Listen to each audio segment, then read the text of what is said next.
Assalamualaikum warahmatullahi wabarakatuh.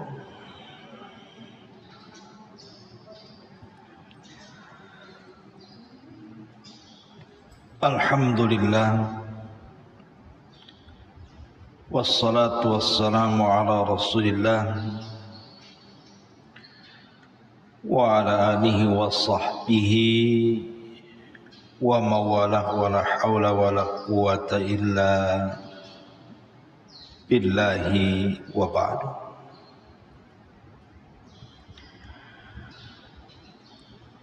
Alhamdulillah, segala puja dan puji hanya milik Allah subhanahu wa ta'ala. Salawat dan juga salam kita hadiahkan kepada Rasul kita Nabi besar Muhammad sallallahu alaihi wa ala alihi wasallam.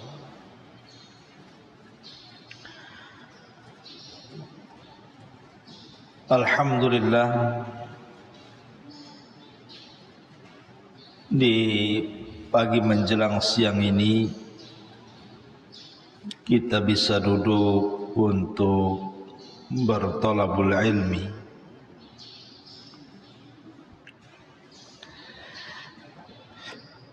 Dan pembahasan di pagi menjelang siang ini kita akan membahas tentang wasiat Nabi sallallahu alaihi wasallam sebelum wafatnya.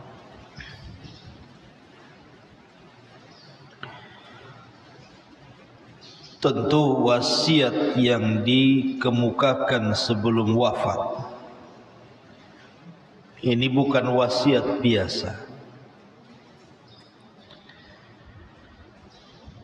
karena pasti Nabi sallallahu alaihi wasallam akan memilih tema-tema penting, karena setelah itu Nabi sallallahu alaihi wasallam tidak mungkin kembali kepada umatnya. Makanya wasiat ini wasiat yang penting kita simak. Kalau seandainya orang tua kita saja berwasiat sebelum wafatnya, tentu seorang anak akan berusaha melaksanakan wasiatnya. Itu kalau orang tua kita yang berwasiat, saking sayangnya kita dengan orang tua. Bagaimana pula yang berwasiat ini Nabi sallallahu alaihi wasallam.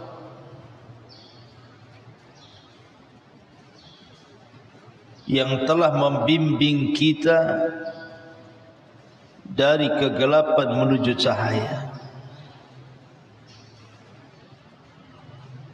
Ma'asyiral muslimat yang dimuliakan Allah subhanahu wa ta'ala,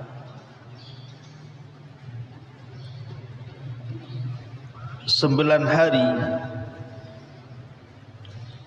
sebelum wafat Nabi sallallahu alaihi wasallam, maka turun ayat yang terakhir turun, di mana Allah subhanahu wa ta'ala berfirman, wattaqu yawman turja'una fihi ilallah thumma tuwaffa kullu nafsim ma kasabat wa hum la yudlamun. Takutlah akan hari yang kalian semua akan dikembalikan padanya kepada Allah subhanahu wa ta'ala. Kemudian setiap jiwa akan diwafatkan dan membawa apa yang mereka usahakan, dan mereka tidak akan dizalimi. Inilah ayat yang terakhir yang turun kepada Nabi sallallahu alaihi wasallam.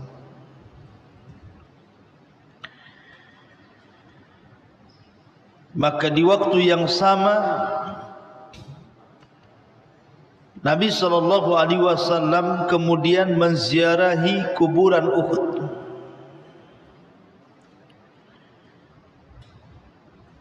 Kata Nabi SAW, Assalamu alaikum ya syuhada Uhud,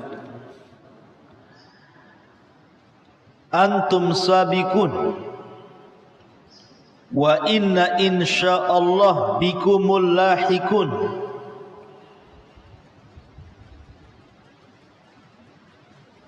Kata Nabi SAW, keselamatan kepada kalian wahai para syuhada Uhud,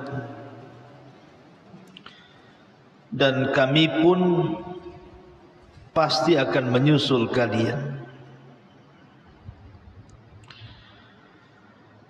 Maka Nabi SAW pulang dari syuhada Uhud, seolah-olah Nabi SAW ingin mengingatkan jasa mereka di depan para sahabat dan mengatakan, kalaulah bukan karena Allah kemudian mereka para syuhada Uhud, tentu kalian tidak akan seperti sekarang. Itulah Rasul tidak pernah melupakan jasa orang-orang yang berjasa dalam kehidupannya. Maka sepulangnya dari syuhada Uhud, Nabi SAW menangis, dan orang-orang di sekitarnya ikut menangis.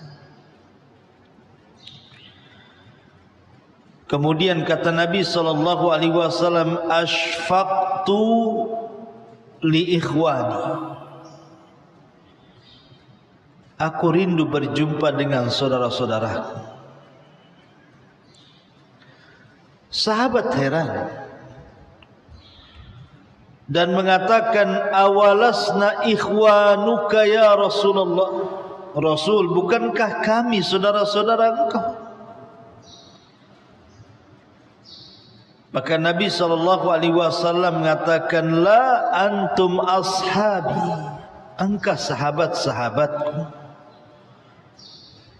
tapi yang dimaksud teman-temanku yang aku rindu berjumpa dengan mereka adalah sebuah kaum yang tidak pernah melihat aku tetapi dia beriman kepadaku. Itulah kita.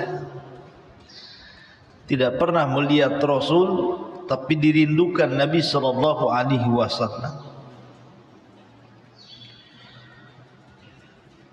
Akhirnya kemudian Nabi SAW pun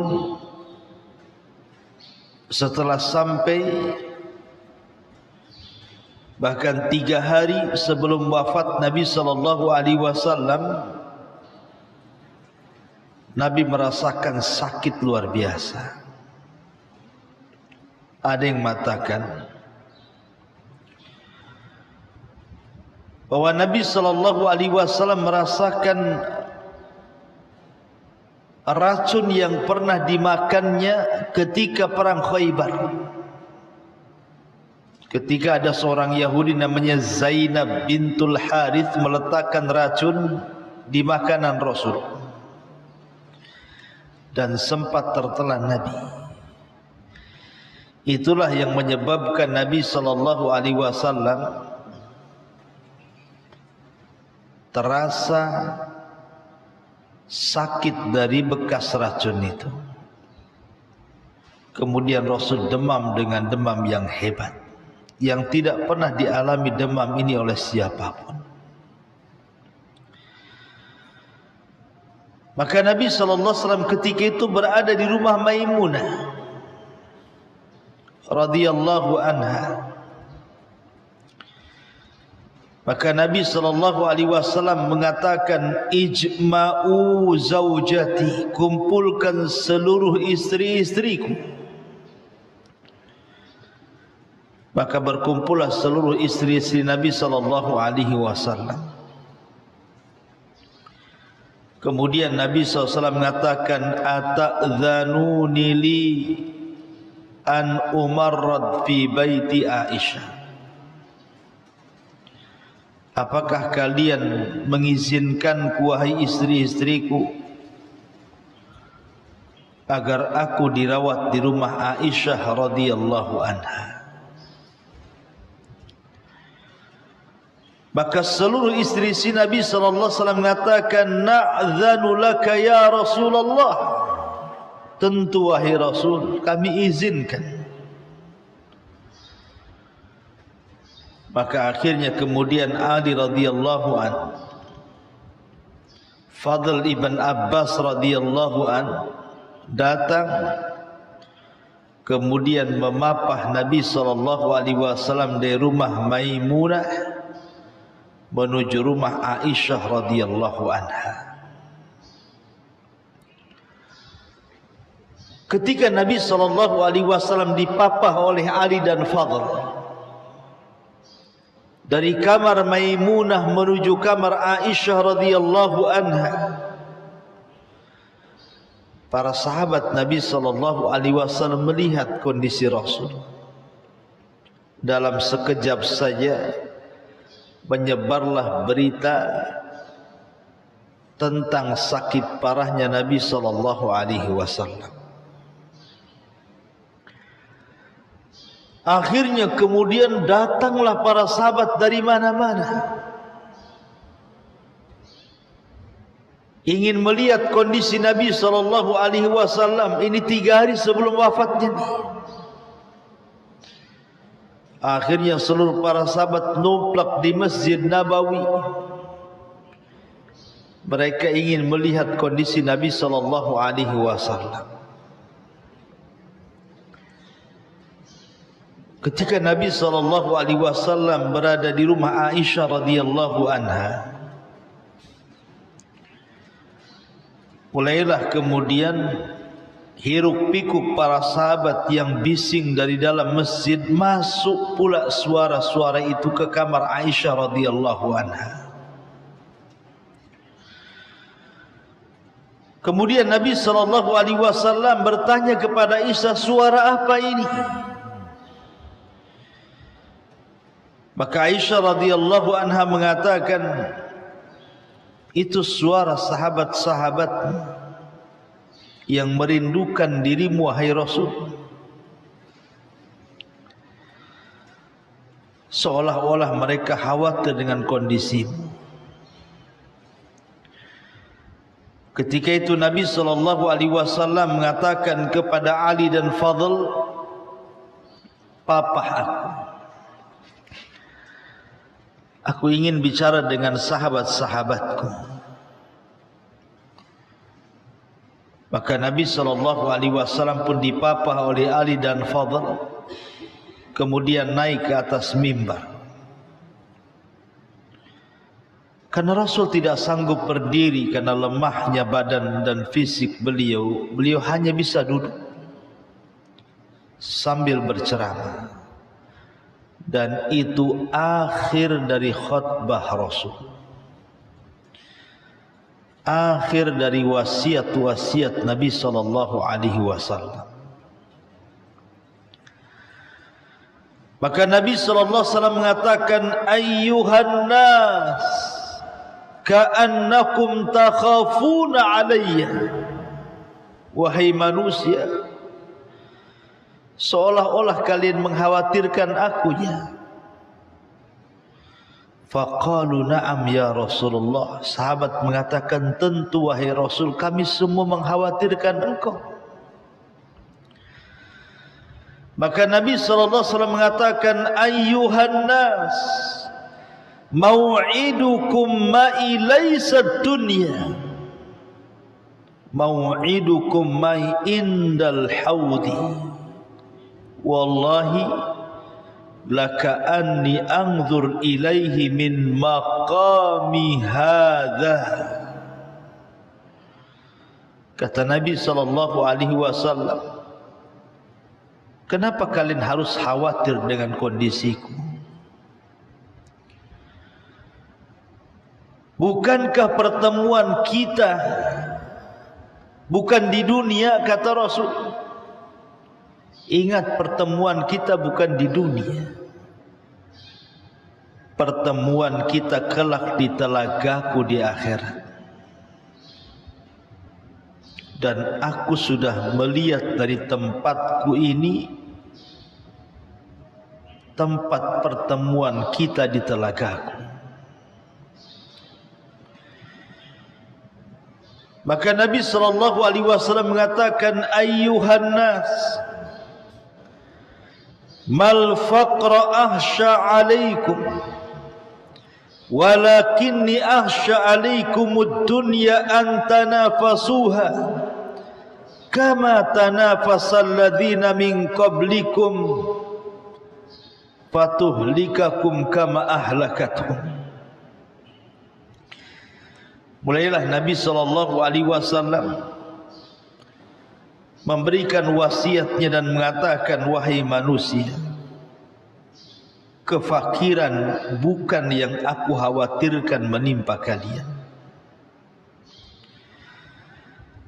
tetapi justru aku khawatir kalau seandainya dunia dibentangkan kepada kalian, kemudian kalian berlomba-lomba mengejar dunia seperti orang dulu mengejar dunia, kemudian kalian akan dihancurkan sebagaimana orang-orang dulu dihancurkan Allah Subhanahu wa ta'ala. Kemudian Nabi SAW mengatakan, ayyuhan nas, Allah fis salat, Allah fis salat, wa ma malakat aymanukum. Wahai manusia, jangan tinggalkan salat, jangan tinggalkan salat, dan jagalah budak-budak sahaya kalian.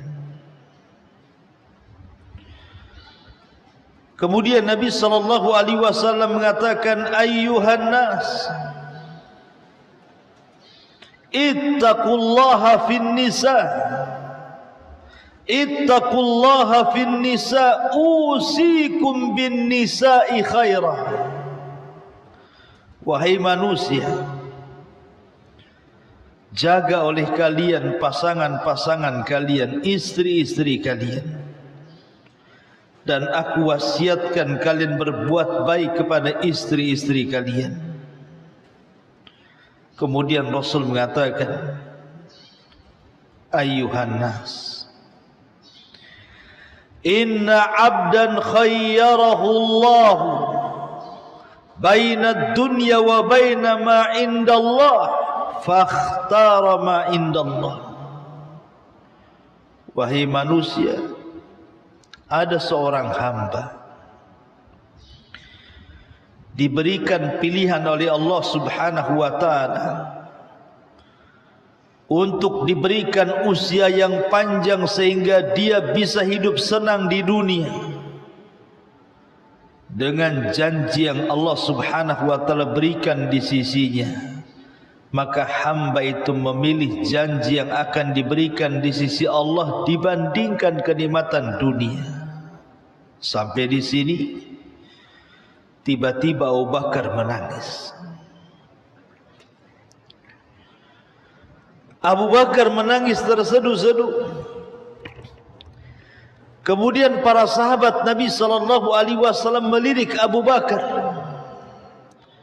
seolah-olah sahabat mengatakan, ya Aba Bakrin, lima tuqati akalaman Nabi, kenapa engkau putus ucapan Nabi, biarkan dia berkhutbah.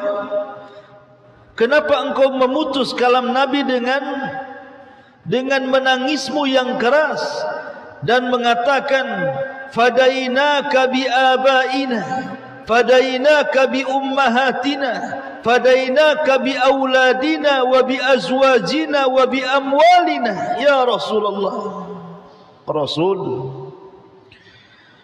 kami tebus dengan bapak-bapak kami, kami tebus dengan ibu-ibu kami, kami tebus dengan anak-anak kami, kami tebus dengan pasangan-pasangan kami tebus dengan harta-harta kami agar engkau tidak meninggalkan kami. Sahabat mengatakan, wahai haka celaka kau wahai Abu Bakar, Lima tuqati kalaman Nabi. Kenapa kau putus ucapan Nabi? Biarkan dia berkhutbah, biarkan dia berwasiat.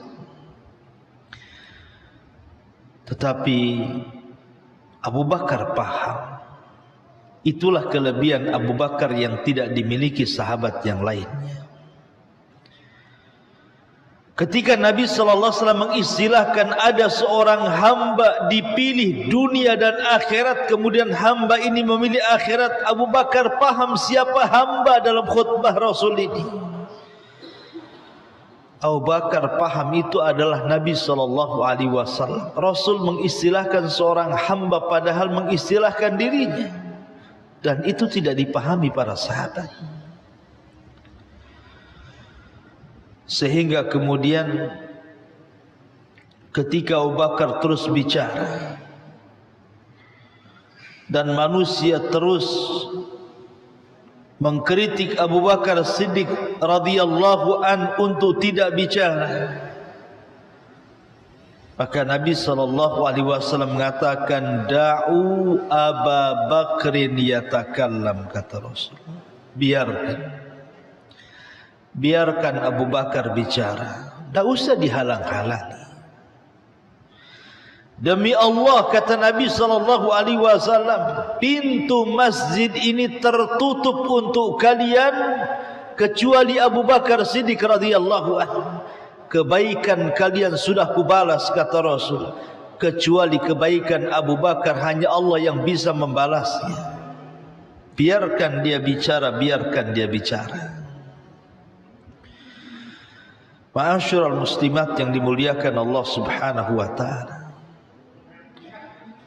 Maka Nabi SAW kemudian setelah banyak memberikan wasiat, di ujung wasiatnya Nabi SAW mengatakan, awakumullah, hafidhakumullah, nasarakumullah, sabbatakumullah, ayyadakumullah, kata Rasul. Semoga Allah melindungi kalian, semoga Allah menjaga kalian, semoga Allah menolong kalian, semoga Allah menguatkan kalian, semoga Allah memberikan keistiqomahan kepada kalian. Kemudian Rasul mengatakan, ayyuhan nas, iqra'u minni salam kullaman tabi'ani min ummati ila yaumil qiyamah. Wahai manusia, sampaikan salam dariku kepada siapapun yang mengikuti ajakanku sampai kiamat dibangkitkan dari umatku. Maka selepas itu Nabi SAW pun dipapah kembali oleh Abbas dan juga Ali ataupun Fadl ibn Abbas dan juga Ali radhiyallahu anhu menuju kamar Aisyah radhiyallahu anha, dan itu sudah memasuki hari kedua sebelum wafat Nabi SAW. Ketika Nabi SAW sudah memarah,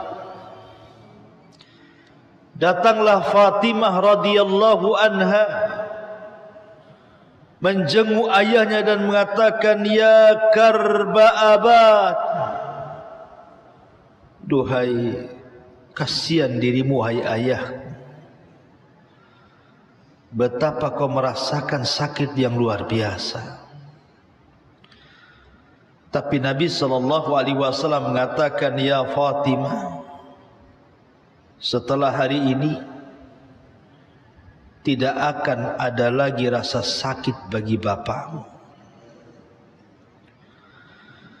Tiba-tiba Nabi SAW meminta kepada Fatimah untuk mendekatkan telinganya di lisannya, seolah-olah Rasul membisikkan sesuatu kepada Fatimah.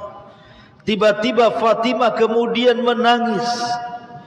Kemudian dibisikkan lagi kedua kalinya. Tiba-tiba Fatimah tertawa. Aisyah radhiyallahu anha melihat pemandangan seperti itu heran.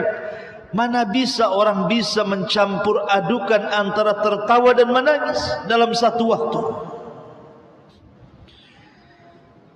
Baru kemudian Aisyah radhiyallahu anha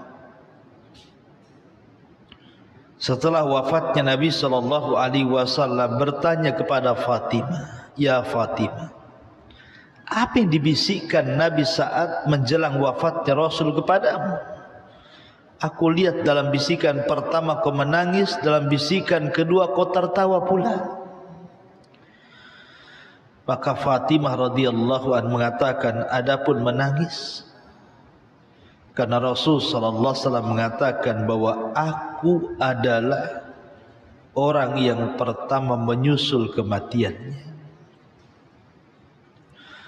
Dan Nabi sallallahu alaihi wasallam sudah dekat dengan kematiannya. Maka aku pun menangis. Adapun kenapa aku tersenyum dan tertawa? Karena Nabi sallallahu alaihi wasallam membisikkan di telingaku bahwa engkau akan menjadi pemimpin para wanita di sorga, anti sayyidatin nisa'i fil jannah. Engkau akan menjadi pemimpin para wanita di sorga, wahai Fatimah. Kemudian setelah Fatimah masuk, datang Usamah ibn Zaid, gantian masuk. Usamah ibn Zaid adalah anak daripada anak angkat Nabi sallallahu alaihi wasallam, Zaid ibn Harithah. Dan itu anak angkat yang sangat dicintai Nabi sallallahu alaihi wasallam. Artinya Usamah adalah cucu angkat Nabi sallallahu alaihi wasallam. Entah apa yang dibisikkan Rasul kepada Usamah ini, seolah-olah Rasul mendoakan Usamah. Setelah Usamah kemudian keluar, masuk Abdurrahman ibn Abi Bakar. Kebetulan di tangan Abdurrahman itu ada siwak.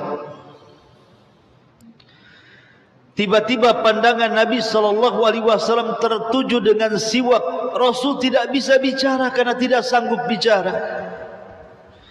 Tapi Aisyah paham Rasul ingin bersiwak. Maka Aisyah radhiyallahu anha mengatakan kepada Abdurrahman, "Berikan siwakmu, hai Abdurrahman." Akhirnya kemudian Abdurrahman memberi siwak dia.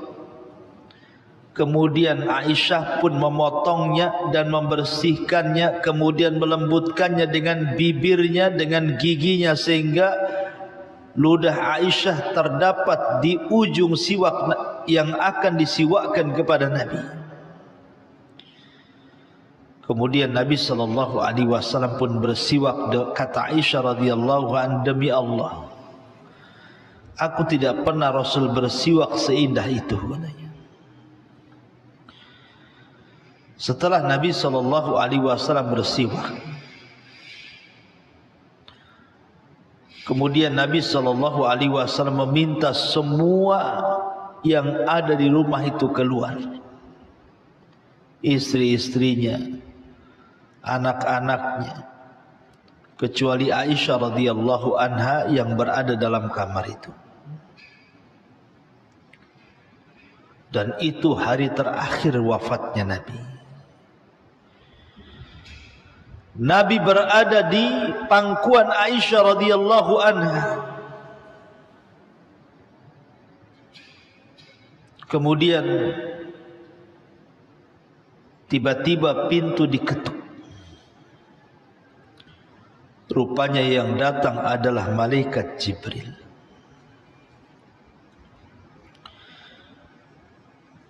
Kemudian tiba-tiba Jibril alaihi salam mendatangi Nabi sallallahu alaihi wasallam. Kemudian mengatakan, "I'dzan li, izinkan aku masuk wahai Muhammad."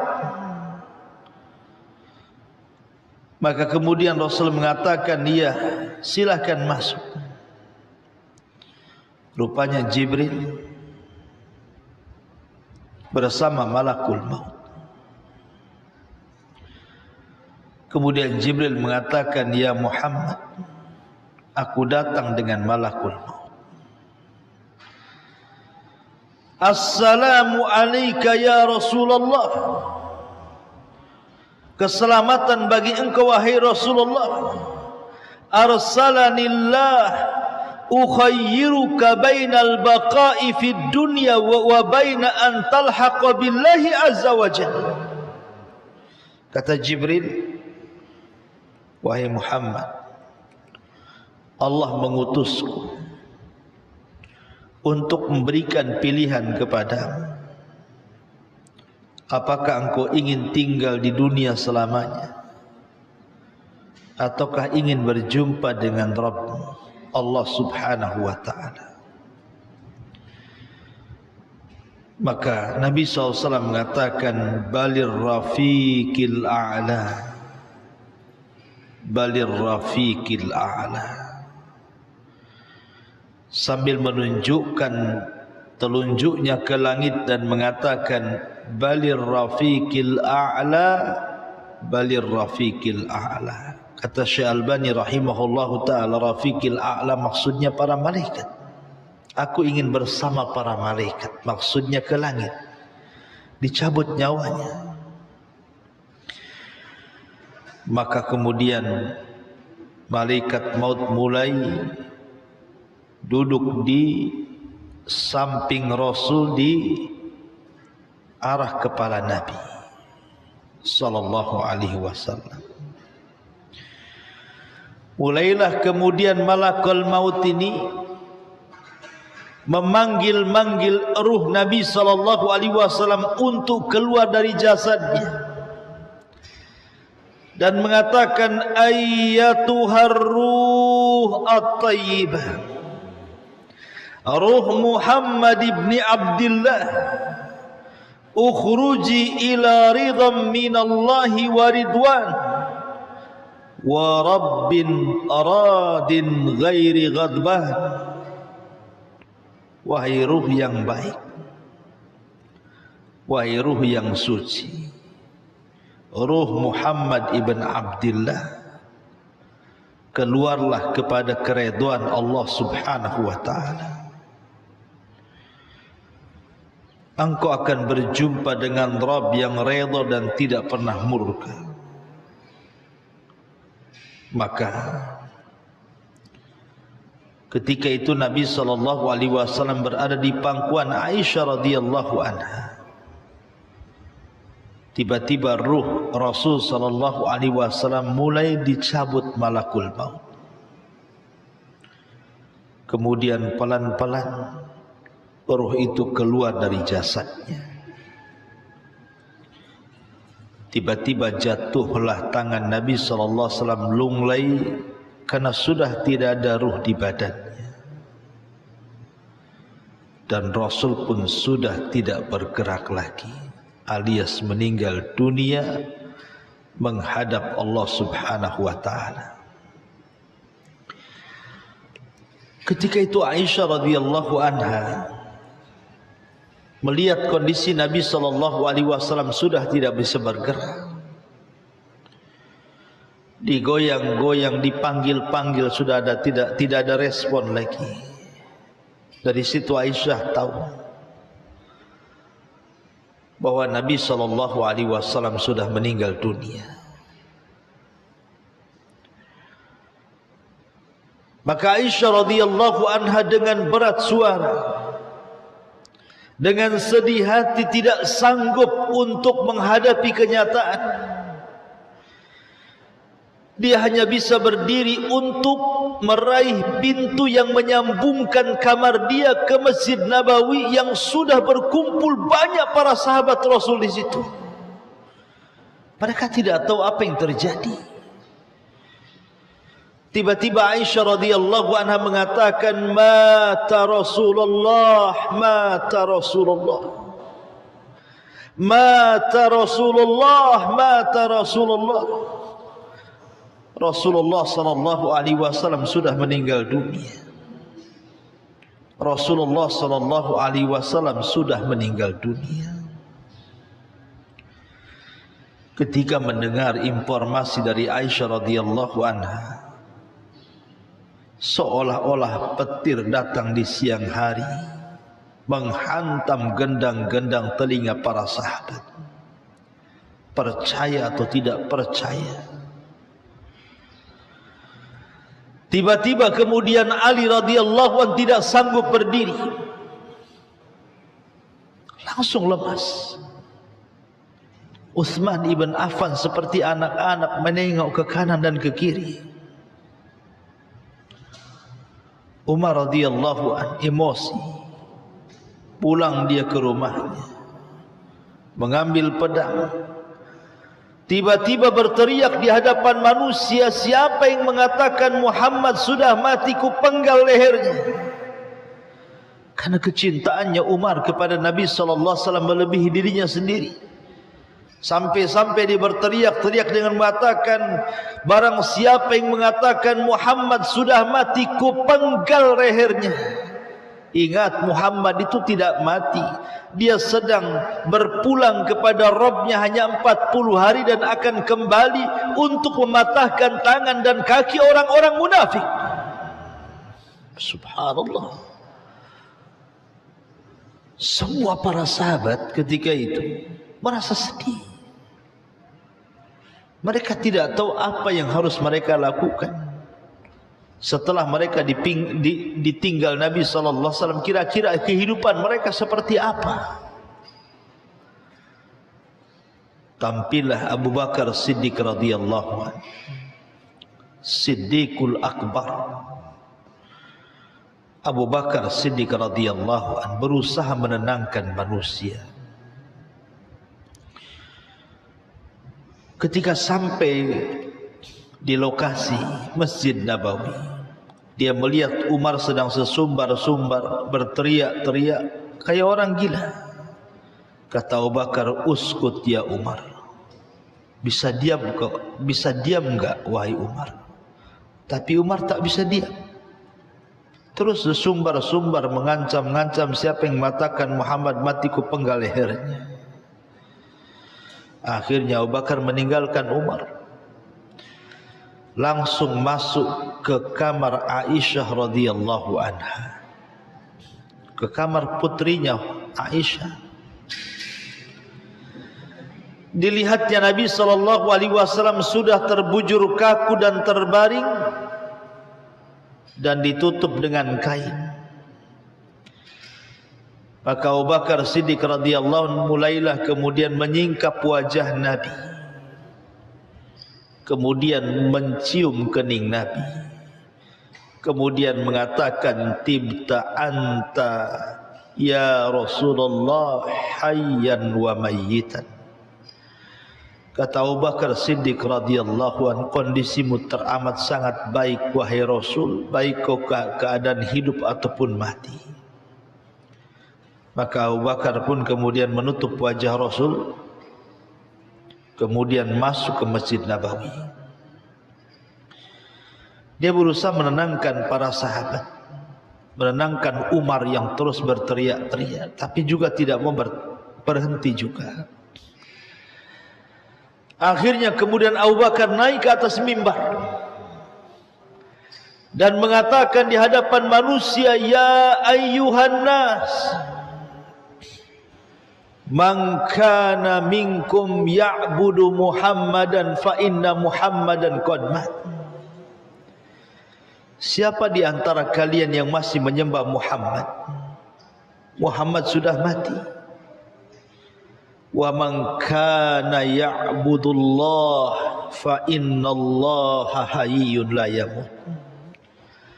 Tapi siapa di antara kalian yang menyembah Allah, Allah zat yang tidak akan pernah mati dan akan tetap hidup selamanya.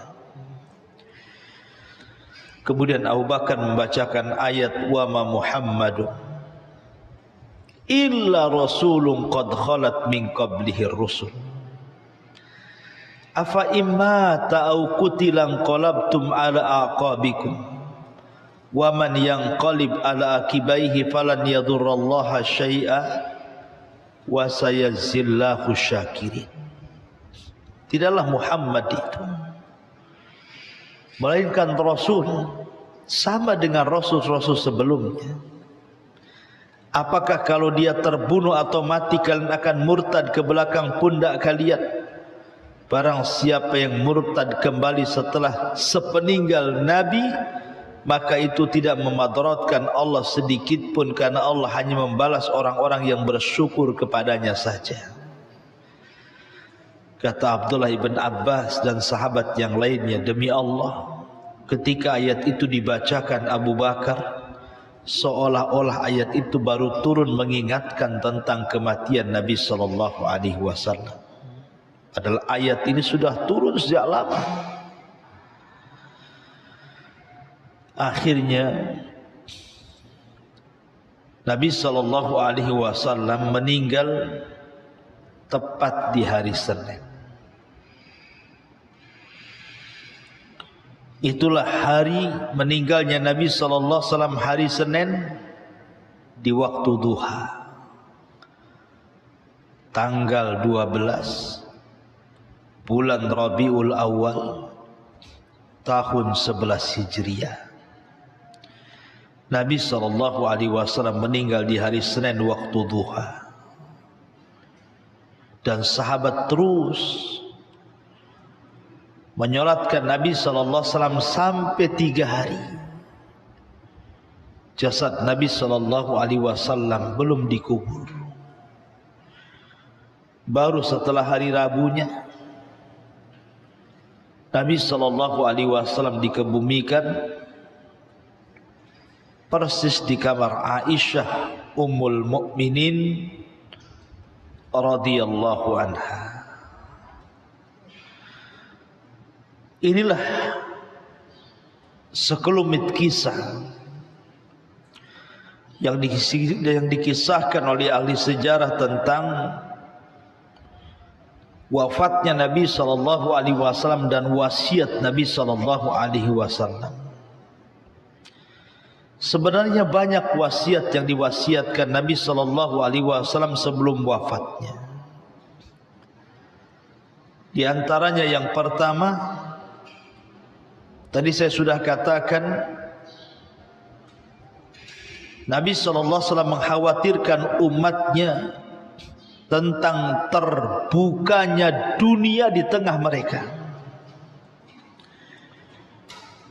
Sebab dunia itu sirru tughyan, rahasia rusaknya orang.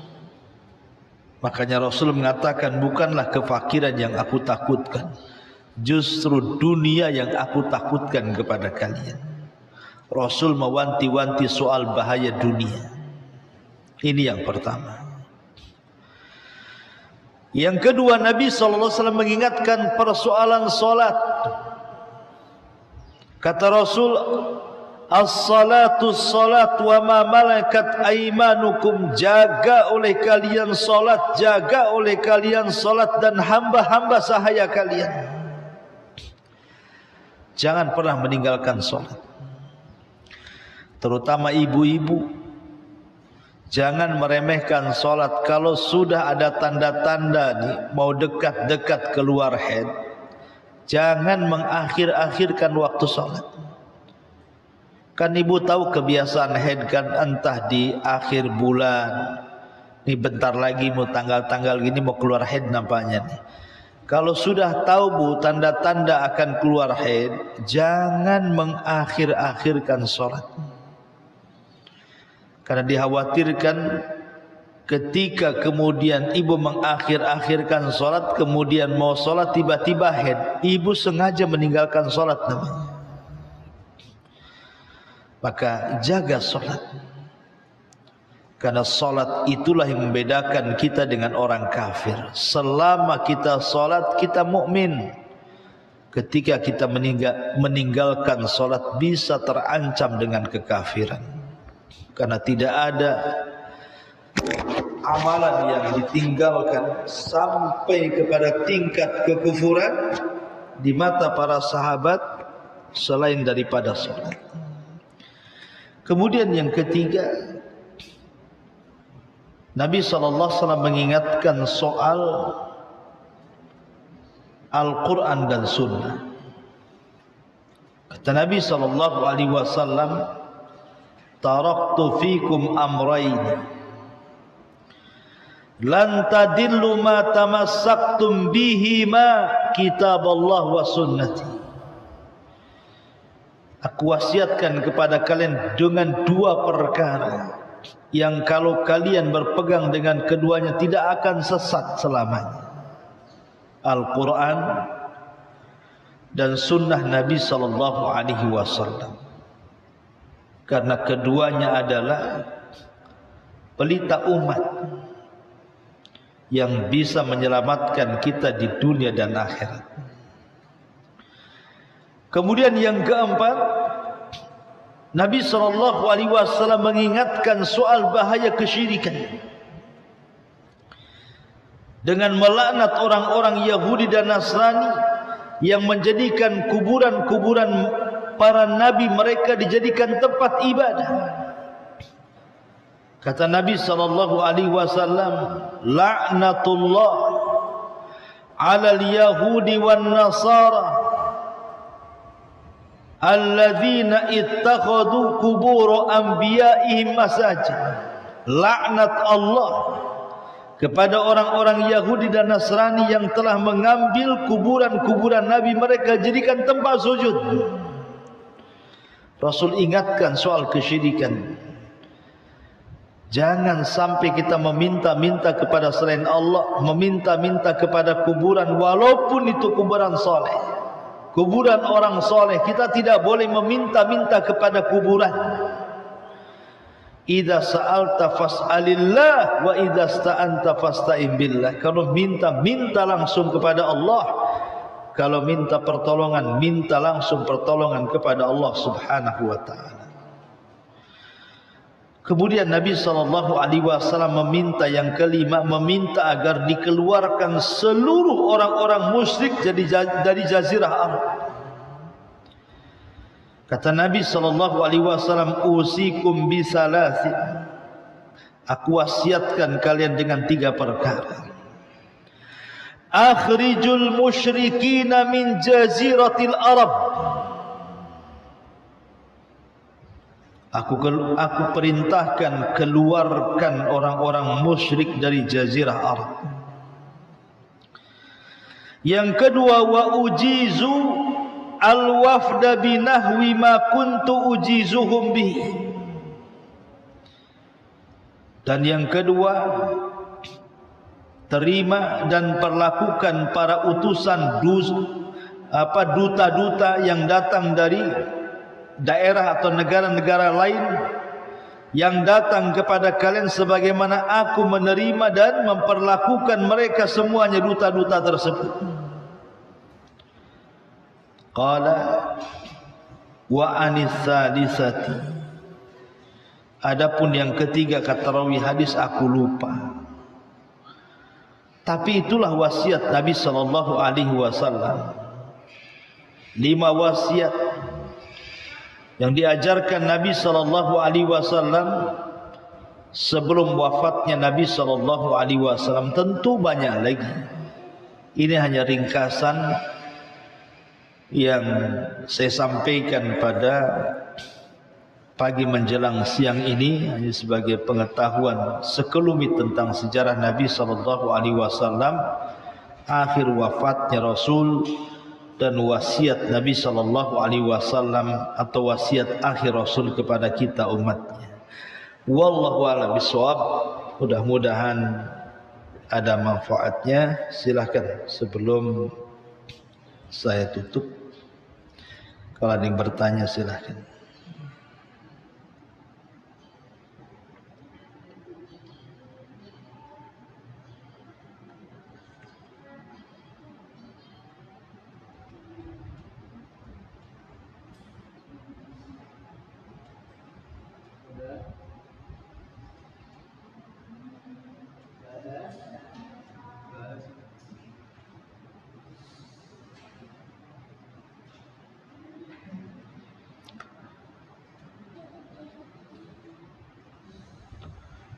Taib, kalau nggak ada kita tutup. Subhanaka wa bihamdika